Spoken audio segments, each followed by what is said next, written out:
The message appeared on a phone my wife had hidden inside a box of winter scarves. It said, "Dad keeps asking when you're coming home. The kids miss you."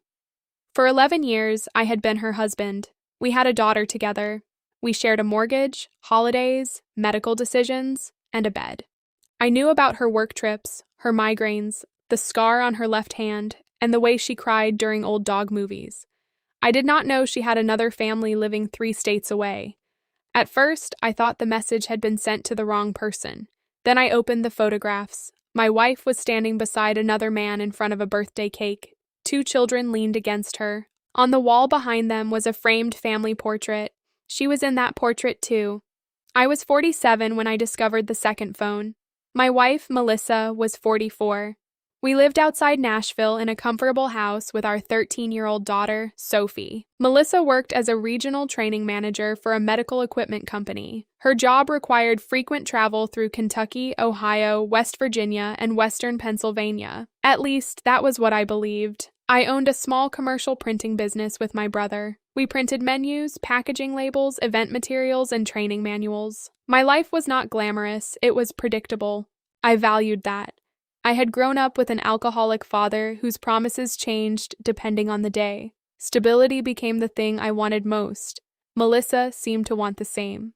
We met at a trade show in Louisville. She was demonstrating rehabilitation equipment. I was delivering printed signage for another company.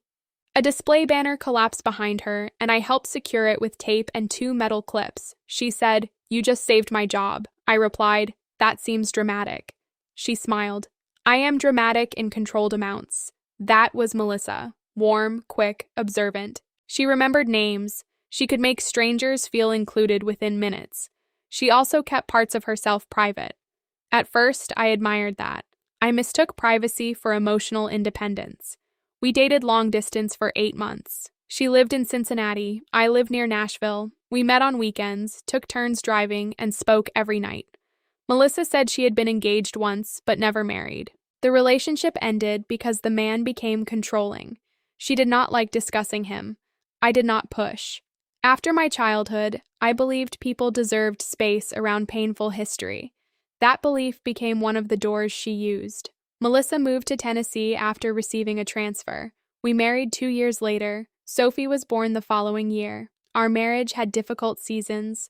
Money was tight when my printing business nearly failed during the recession. Melissa's mother died after a long illness. Sophie struggled with anxiety in elementary school. But we functioned as a team. Melissa handled school forms, travel plans, and medical paperwork. I handled bills, house repairs, and most cooking. We argued about her travel schedule. She was gone 6 to 10 nights a month, sometimes more. I complained that Sophie needed her. Melissa said the job paid for stability. She earned more than I did for several years. I accepted that. She called from hotel rooms. She sent photographs of airports, conference tables, and bad restaurant meals.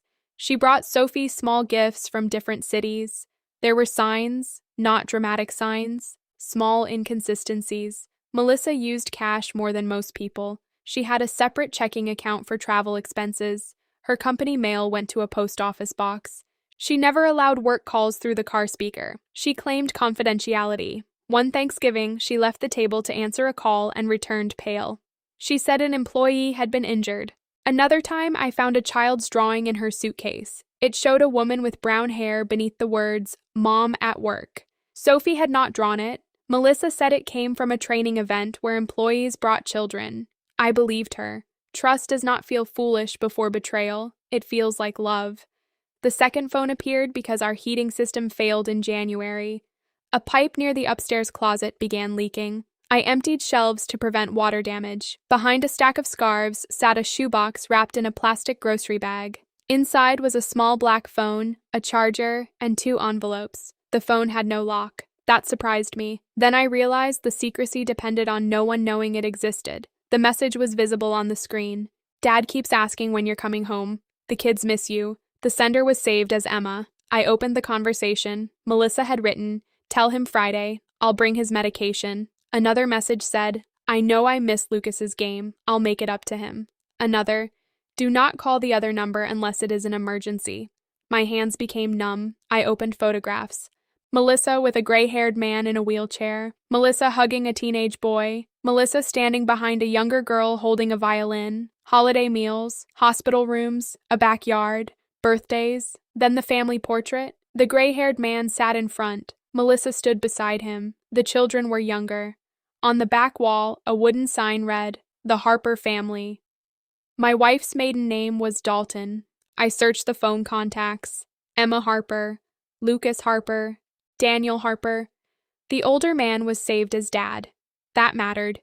The message did not say their dad. It said Dad. I almost called Melissa immediately. She was supposedly in Lexington. Instead, I photographed everything with my phone. Then I returned the secret phone to the box. I do not know why. Shock makes people behave like burglars in their own lives. I needed the house to look unchanged until I understood which part of my life was real. Melissa returned the next evening. She kissed me, asked about the pipe, brought Sophie a university sweatshirt. I watched her move through the kitchen. She looked like my wife. Her face had not changed. Mine must have. She asked, "Are you okay?" Tired. She touched my forehead. The tenderness felt unbearable. At dinner, Sophie talked about school. Melissa laughed. I studied the woman I had trusted for 11 years and wondered how many dinners she had eaten in the other house. That night, she slept beside me. I did not. The next morning, I called an attorney. Her name was Rebecca Lynn. I chose her because she specialized in family law and financial deception. I told her I did not yet know whether my wife was legally married to someone else. Rebecca said, "Do not confront her before we understand the documents." She explained possibilities. The second family might be her birth family. The man could be a former partner, relative, or someone she cared for. The messages could have explanations. I wanted that. I wanted the most embarrassing possible misunderstanding. We searched public records. Melissa Dalton had no marriage record before me under that name. Then Rebecca found a Melissa Ann Harper in Ohio, born the same year, with a marriage license to Daniel Harper issued 20 years earlier. There was no divorce record in the counties searched. My chest tightened. The record listed Melissa Ann Dalton as the bride. Same middle name, same birth date, same parents. My wife had married Daniel Harper 9 years before she married me. If that marriage remained valid, our marriage might not be. Rebecca said we needed certified records. She also advised reviewing finances. I went through years of statements. Melissa paid household expenses fairly, but she transferred money regularly from her travel account to an account labeled D. Harper Care. Amounts varied. $800, $1,200, $3,000. Over 11 years, the total exceeded $140,000. Some of the money came from her salary. Some came from a home equity line I had signed during our roof replacement. I believed the full amount repaired the house. It had not. Nearly $20,000 moved elsewhere within days. That was financial betrayal. Still, the emotional betrayal felt larger. I wanted to know who the children were. Emma was 21. Lucas was 16. Sophie was 13. Emma had been born before Melissa met me. Lucas was born around the time Melissa and I began dating. The timeline made me sick. Was Melissa pregnant during our first year? No. Lucas's mother might not be Melissa, but the messages sounded maternal. I searched social media using names from the phone. Emma Harper's profile was private, but an old school post identified her parents as Daniel and Melissa Harper. Lucas's youth sports page listed the same. My wife had 2 children before Sophie. She had never told us. For 3 days, I said nothing. I documented accounts, copied records, protected business information. Not because Rebecca told me to empty accounts or hide assets. She did not. She told me to preserve evidence and avoid illegal access. I opened a separate account for future income and kept household money untouched. Then Melissa received a message on the secret phone while she was downstairs. I had left the box slightly out of place. She noticed. I heard footsteps in the closet. Then silence. She came into the kitchen holding the phone. Her face had no color. "You found this?" "Yes." "How much did you see?" "Enough to know Emma and Lucas call you Mom." She sat. I remained standing. "Who is Daniel?" She looked toward Sophie's room. "Not here." "Sophie is at school." Melissa gripped the phone. "Daniel is my husband." The word entered the room like a physical object. I said, "I am your husband." She began crying. I know. No, you do not get both. She said the situation was complicated. I laughed because every betrayal becomes complicated when the betrayer begins explaining. I asked whether she had divorced him. No. Then what am I? Her face collapsed. I thought he was going to die. That was the beginning. Daniel Harper had been Melissa's high school boyfriend. They married when she was 24. Emma was born 2 years later. Daniel worked in a steel fabrication plant. A workplace accident caused a severe spinal injury when Emma was 6. He became partially paralyzed and developed chronic pain. Melissa became his caregiver. Their marriage deteriorated. They separated emotionally but remained legally married because Daniel needed health insurance and disability support connected to her employment. That explanation already contained legal questions, but I let her continue. During the separation, Melissa began traveling for work. She met me. She told Daniel about me eventually. He knew she planned to build another life. I stared at her. He knew? Yes. Did he know you married me? She covered her face. Not at first. The second family was not entirely secret from itself. Daniel knew I existed later. Emma knew about Mom's work family for years. Lucas knew less. I asked about Lucas's father. Melissa said Daniel was his father. Lucas had been conceived during a brief reconciliation before she met me. The dates fit. She had left the marriage after Lucas's birth. She said Daniel's health worsened. A divorce threatened insurance, housing, and custody arrangements. They delayed. Then she became pregnant with Sophie. I sat down because my legs would not hold me. Did Daniel know Sophie was mine? Yes. Did you ever intend to divorce him? Yes. When? Every year. That answer revealed everything. Every year, she chose not to. She said she loved me. She loved Sophie. She also felt responsible for Daniel, Emma, and Lucas. She traveled not only for work. She spent 4 or 5 nights each month at their house in Ohio. I asked where she slept. In the guest room. Always? She hesitated. That hesitation destroyed another piece.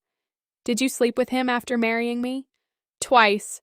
My body went cold. She said it happened during crises. Once after Daniel attempted suicide. Once after Emma's hospitalization for an eating disorder. I said, crisis does not create consent from the husband you lied to. She nodded.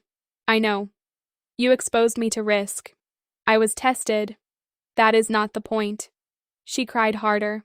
I did not comfort her. The midpoint revelation came when I asked who knew. Her mother had known. Her sister knew. Daniel knew. Emma knew parts. A former supervisor helped arrange travel schedules. Several people had protected the secret. Then Melissa said something worse. My mother left money for both households. I stared at her. Her mother's estate had included a life insurance policy. Melissa told me the amount was $60,000. It was actually $250,000. Most went to Daniel's mortgage, medical debt, and the children's education. I had paid funeral expenses believing the estate had little cash. She allowed me to spend $12,000 while hiding the policy. I asked why. Mom wanted it that way. Your mother asked me to pay for her funeral while secretly funding your first family. She believed you were financially stable. The sentence was so insulting I could not speak. Stability had made me the person safe to exploit. Again. I told Melissa to leave. She asked where she should go. I laughed. You have another home. Sophie returned before Melissa finished packing. We did not tell her the full truth immediately. Melissa said we were having serious marital problems and she would stay elsewhere. Sophie began crying. She thought one of us had an affair. That was not wrong. It was not enough. Melissa went to a hotel, not Ohio. She said she needed time. I said time was what she had already stolen. Rebecca confirmed the Ohio marriage remained legally active. My marriage to Melissa was invalid under state law. 11 years of marriage reduced to a legal problem. Our property, finances, and parental rights still required careful resolution, but the marriage certificate did not mean what I believed. I felt humiliated. Rebecca reminded me that I had entered it in good faith. The shame belonged elsewhere. I did not feel better. Then Emma contacted me. She sent an email to my business account. I'm sorry. I think you deserve to know what Mom told us. I agreed to a video call. Emma looked like Melissa. Same eyes, same habit of pressing her lips together before difficult words. She said she had known about me since she was 12. Melissa told her Daniel and she were divorced privately, but keeping paperwork unchanged for insurance. Emma believed our marriage was legal. When she became older, she questioned it. Melissa asked her to remain silent because exposing the truth could harm everyone. Emma said she made responsibility sound like morality. That sentence was painfully accurate. Melissa had built an ethical story around deception. She was helping a disabled husband, supporting children, protecting insurance, preserving Sophie's family. Every individual act sounded compassionate when separated from the lies connecting them. Emma apologized for the message that exposed everything. I thought she had told you by now. You did not do this. She used us too. I asked how. Emma said Melissa appeared for emotional emergencies but missed ordinary life. She brought money, gifts, and apologies, then left. Daniel depended on her and resented her. Lucas believed she traveled for a second job. When he learned about Sophie through social media, he became angry. That had happened months earlier. The family pressure increased. The message I found came after Daniel demanded Melissa finally choose where she lived. She chose neither. She maintained both until the phone appeared. I asked to speak with Daniel. Emma hesitated, then agreed. Daniel and I spoke the next evening. He was 50. He sat in a wheelchair in a dim living room. I expected hatred. He looked exhausted. I owe you an apology, he said. You knew. Not in the beginning. How long? 8 years. 8 years. He learned after finding a photograph of my wedding. He confronted Melissa. She said our marriage was symbolic because their legal marriage had ended in every meaningful way. Daniel threatened to tell me. Then Melissa reminded him that divorce could affect insurance and the house. He was afraid. He also admitted jealousy. She kept coming back, he said. Part of me believed that meant I still mattered. So you let her leave again? Yes. He looked ashamed. He said he had no romantic relationship with her most years. The 2 sexual encounters happened. He confirmed them. He said he regretted both. I asked, why are you telling me the truth now? Because the system collapsed. Not because conscience arrived. Because secrecy stopped working. That honesty mattered. The stronger final revelation came through financial records Daniel provided. Melissa had not only supported the Harper household, she had created a trust using my daughter Sophie's name. At first, that sounded protective. It was not. The trust held a small rental property in Ohio, purchased with combined funds from her mother's policy, Melissa's salary, and money drawn from our home equity line. The beneficiary structure listed all 3 children, Emma, Lucas, Sophie. But Daniel was trustee. I had never consented. Melissa had used marital funds from our household to create a shared asset linking the families without telling me. She had designed a future where the children would inherit her attempt to merge 2 lives. Rebecca said recovering my portion would require legal action. I confronted Melissa in her attorney's office. She admitted it. I wanted the children to have something equal. You wanted equality built from money I did not know I was contributing. You would have said no. Yes. That is why I could not ask. That was the clearest statement of her thinking. My likely refusal became permission to remove my choice. She said Sophie deserved a connection to her siblings. I replied, you gave her siblings through a secret, not a relationship. Then I asked the question I had avoided. Did you ever plan to tell me? She looked down. When Daniel died, the room became silent. She expected his death to solve the legal marriage and release the truth in a controlled form. Perhaps she would call the other children relatives. Perhaps she would reveal them gradually. She had built her future around a disabled man dying first. Daniel was still alive. That realization seemed to break even her own defense. I said, you did not choose between families because you expected death to choose for you. She began sobbing. No one comforted her. We reached legal agreements over months. Melissa filed for divorce from Daniel. Because my marriage was invalid, we pursued property claims based on good faith marriage, joint ownership, and fraud. There was no dramatic courtroom victory. We negotiated. The rental property was sold. My home equity contribution returned with part of the appreciation. Daniel received funds reflecting his household's legitimate share. Education accounts for the children were separated. Melissa repaid funeral expenses from her remaining inheritance over time. Our house in Tennessee was sold. I could not remain in it. Every room felt staged. Sophie learned the full truth with help from a family therapist. She was 14 by then. Her first reaction was disbelief, then anger, then curiosity. Do I have a brother and sister? Yes. Did they know about me? Emma did. Lucas learned recently. Are they bad people? No. Is Mom? That question hurt. I answered carefully. Your mother did harmful things for many years. That does not mean every part of her is bad. Sophie said, That sounds like something people say when they do not want to answer. She was right. I tried again. Your mother loved us. She also lied to us. Love did not stop the harm. That answer remained.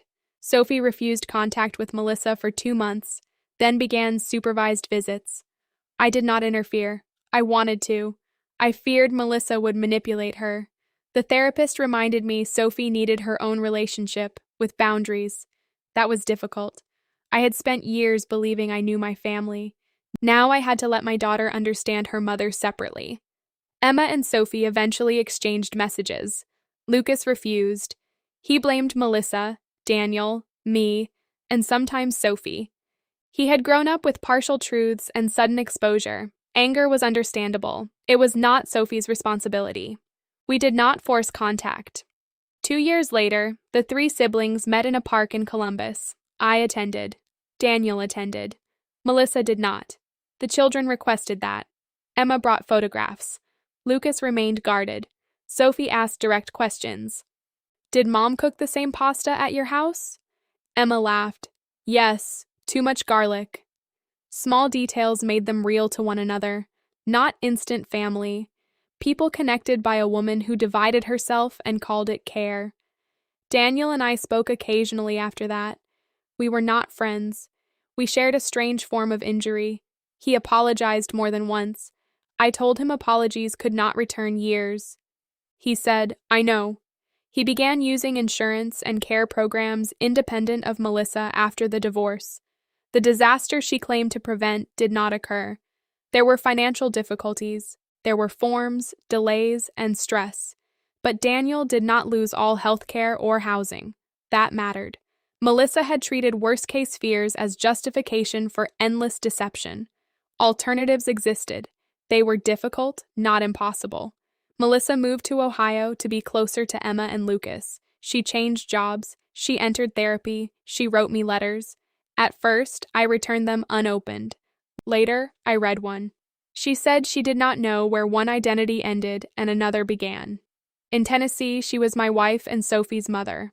In Ohio, she was Daniel's caregiver and the mother who owed 2 children more time. At work, she was the capable traveler who solved problems. She believed keeping each role separate allowed her to serve everyone. In reality, the separation allowed her to avoid the consequences of truth. I understood. I did not forgive immediately. Understanding is not absolution. My own flaws became visible too. I had ignored signs because predictability mattered more than curiosity. I accepted vague answers about travel because asking harder questions felt controlling. My father's behavior made me terrified of suspicion. So I overcorrected into trust without verification. That did not cause Melissa's deception. It explains why I dismissed discomfort. I learned that trust is not the absence of questions. Healthy trust can survive them. My printing business also suffered. For months, I could not focus. My brother covered more work than was fair. Employees knew something was wrong, but not what. I eventually told my brother the truth. He sat silently, then said, "You do not have to be embarrassed." I am. I know, but you do not have to be. That distinction helped. I moved into a smaller house near Sophie's school. No hidden closets. That was a joke I made once and regretted. Sophie did not laugh. Trauma becomes humor at different speeds. 3 years after the discovery, Melissa asked to meet without attorneys. We sat at a quiet restaurant. She looked older. So did I. She said, "I am not asking you to forgive me." Then why are we here? I want to answer anything. I asked whether she loved Daniel. Yes, in a damaged way. Did you love me? Yes. Was I ever the primary family? She cried. I thought of you as my chosen life. And them? My responsibility. That is convenient. Yes. She admitted she used those categories to excuse taking intimacy from both houses. She made me feel chosen while denying me truth. She made Daniel feel needed while denying him freedom. She gave the children pieces. I asked which home felt real. She answered, whichever one I was in. That was the saddest truth. Not that one family was fake. Both were real to her in the moment. She had learned to divide reality so completely that presence replaced integrity. I told her I forgave her enough to stop wanting punishment. I did not trust her. I did not want friendship. She accepted that. Sophie now spends time with her mother independently. Emma works in social services. Lucas is studying automotive technology. Daniel's health remains complicated but stable. The siblings communicate irregularly. No one forces holidays together. Sometimes Emma visits Sophie. Sometimes months pass. That is real. Not every hidden family becomes one large healed family. The consequences remain uneven. I am 52 now. I have dated once since the separation. A woman named Karen, a school administrator I met through friends. Yes, a woman. That surprised me less than it surprised other people. I had spent years organizing identity around the life I believed I had. After it collapsed, I became more honest about parts of myself I had never examined. Karen and I moved slowly. I told her the entire story before our relationship became serious. Not every financial detail. Enough to give informed choice. She asked questions. I answered. Sometimes I became defensive. Then I remembered what silence had cost. We are still together. We do not share phones. We also do not hide their existence. Sophie likes her. That is enough for now. People who hear my story focus on the secret phone. They imagine it as the source of betrayal. It was only the object that revealed it. The betrayal existed in hotel excuses, redirected money, altered records, and hundreds of ordinary moments where Melissa looked at me and chose not to tell the truth. One message revealed the second family, but no single message created it. Melissa built it through thousands of decisions. She believed secrecy protected vulnerable people. In fact, it kept everyone dependent on the version of reality she controlled. The strongest consequence was not divorce. It was losing the role she wanted in every family. Daniel no longer depended on her. Emma set boundaries. Lucas remained distant. Sophie loved her cautiously. I left. She tried to be essential to everyone and became fully trusted by no one. That is not revenge. It is the natural cost of making love impossible to verify. I still keep one photograph from our marriage. Melissa and Sophie are laughing at a picnic table. I am behind the camera. The moment was real. That used to confuse me. Now it does not. A real moment can exist inside a false structure. The laughter happened. The love happened. The lies happened too. Healing did not require choosing one truth. It required holding all of them. My wife had a secret phone. The message said the kids missed her and their father wanted her home. At first, I thought I had discovered another man. What I discovered was another life. A husband who had waited, children who had been given part of a mother, a financial system built from hidden transfers, and a woman who believed love could be divided without truth. She was wrong. Love can stretch across complicated families. It can survive divorce, disability, distance, and change. But it cannot remain healthy when one person alone controls who knows the full story. That is what the phone taught me. Not to search every drawer, not to distrust every trip. To understand that trust is a shared reality. Once one person secretly lives in two realities, everyone else is no longer participating in love. They are participating in a story written without their consent.